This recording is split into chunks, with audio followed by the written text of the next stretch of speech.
guys, welcome to Geometrica tutorial number 4. Today I'm going to show you two of my favourite features on the program. You've got Wallpaper Effect and the Gradient Thickness Effect. You can use both of these at the same time. They complement each other really well, so I'm going to combine the two into the same video today. So let's get started by opening a new document and then coming into the portrait one. The first thing that I like to do personally is fill the screen in black, because I like to use a negative line. It just helps me see the pattern a little bit better, but feel free to just use a white background with the black pen tool highlighted if you wish. Wallpaper Effect, so if you open that and enable it, you got groups underneath, and you got your 17 different tessellations, your different wallpaper effects. I'm not going to show you everyone today because we could be here for ages, but two of my favorites, group number 5 and group number 17. So if we select group number 5, I'm also going to select the circular ruler, and then if we zoom in a little bit and if we just draw a couple of lines here,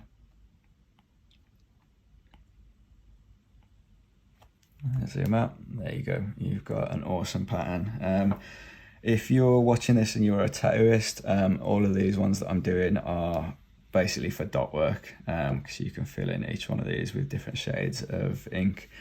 If you're not a tattooer and you're just doing this for your design work, then that's cool.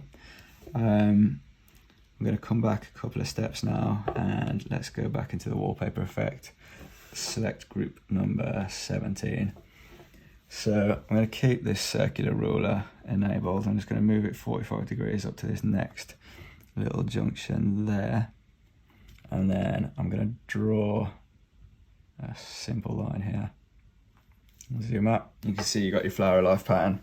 So that took me 2 seconds to draw, so you can see how useful this program actually is. I'm going to keep doing the flower life pattern with the gradient thickness enabled to show you all the different types of gradients. So if we take a step back, come onto gradient thickness, enable that, and then underneath you got your directions. I'll start with the first one, top to bottom, so keep that selected, and then I'm just going to draw that same line again and zoom out, and you've got a fade from top to bottom. Let's select a different one. Let's go for inside to outside circle and draw that same line again, and then zoom out, you've got your inside to outside fade. I'll just show you one more. Let's do outside to inside vertical.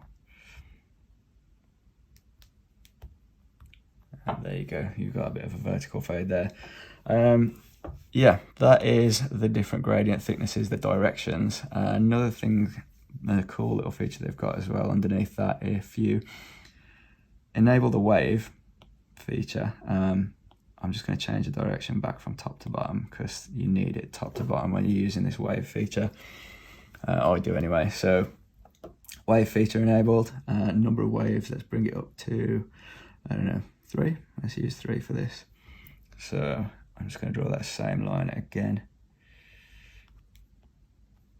And there you can see you've got this kind of ripple effect. The less waves you do, obviously the less ripples you have, the more you do, the more you have. Below that we've got the repeat feature. So let's enable that and see what that does. Bring it up to, let's do 4 repeats. Let's draw that same line again. Zoom out, there you go, you've got it almost looks like steps, I guess. Yeah, it's another cool feature on there. Yeah, that is the gradient thickness and the Wallpaper Effect used together. Possibilities are probably endless, so I'm going to leave it at that. I think I'm going to let you guys just mess around with it and see what kind of cool patterns you can come up with. Yeah, I think that might be the last of my Geometrica tutorials for a little while. I don't really want to go into much more detail on this because I could be here for ages, but I'll keep you updated every time there's a new feature with the program, with the app. The guys are constantly working on creating new features and updating it, so stay tuned, subscribe to the YouTube channel. You can find all my other tutorials in there as well. I hope you found that helpful, guys. Enjoy the rest of your day. Take care.